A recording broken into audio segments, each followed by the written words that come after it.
Bang Marani. Begitu. Saya izin. Gus, beda sekali antara Amerika sama Indonesia. Di kita ini feodalismenya kuat.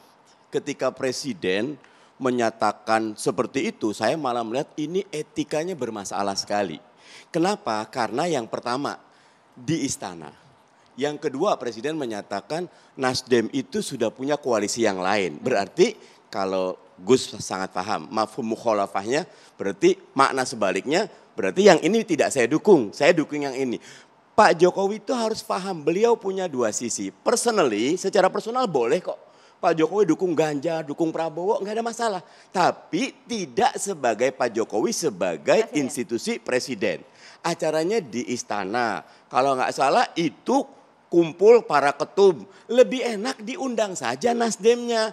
Kemudian dijelaskan bahwa itu memang konsolidasi untuk mengokohkan target Pak Jokowi sampai 2024. Bagaimana kalau mau gantian.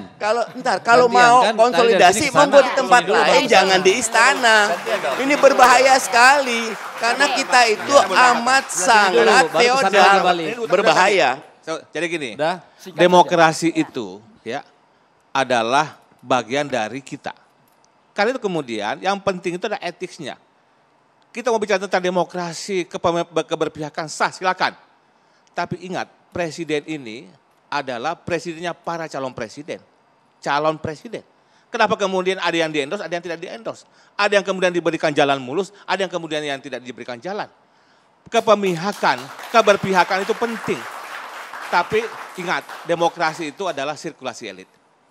Jangan dia berpikir hari ini berakhir kekuasaannya, masih ingin berpikir bagaimana siapa pengganti saya. Tugas Anda seorang presiden, akhir kekuasaan ini dengan memberikan kesempatan kepada yang lain. Itu tugas presiden bagi seluruh calon presiden, Bang Deddy. Oh enggak dong.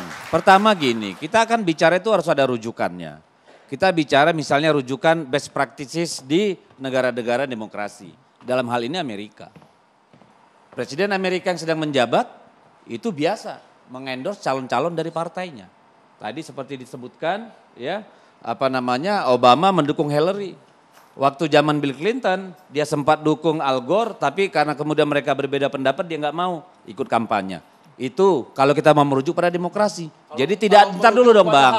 Ntar dulu dong, gantian dong. Ya Allah. Nah ini Bung Deddy, ini kan PDI. Singkat Bang. Sekjen PDI bisa nggak? Hasto. Bisa nggak saya ngomong dulu? Hasto, bisa nggak saya ngomong dulu? Tadi udah mengatakan, Ntar lu. Singkat saja, singkat saja. Saya bisa ngomong dulu nggak? Mengatakan saya bisa ngomong dulu nggak? Bukan urusan politik, tapi urusan pembangunan. Bang, iya, ntar dulu. Merujuk aja pada sekjen PDI. Bergantian. Kita ini kan berdebat, kita kan berdebat berdialog dengan agak intelektual dikit lah. Kalau saling main potong-potong, boleh nggak gantian? Mengingatkan. Nanti kata-kata Anda boleh saya disampaikan setelah saya ngomong. Oke, kita tahan dulu Bang. Setelah Anda ngomong, Iya boleh. Bang kita sama-sama dapat waktu nanti. Jadi kalau merujuk secara praktis demokrasi tidak salah Pak. Ya, presiden mendukung. Mari kita baca sejarah kita. Dalam sejarah kita. Sejarah kita Bung Karno dijatuhkan sidang umum MPR.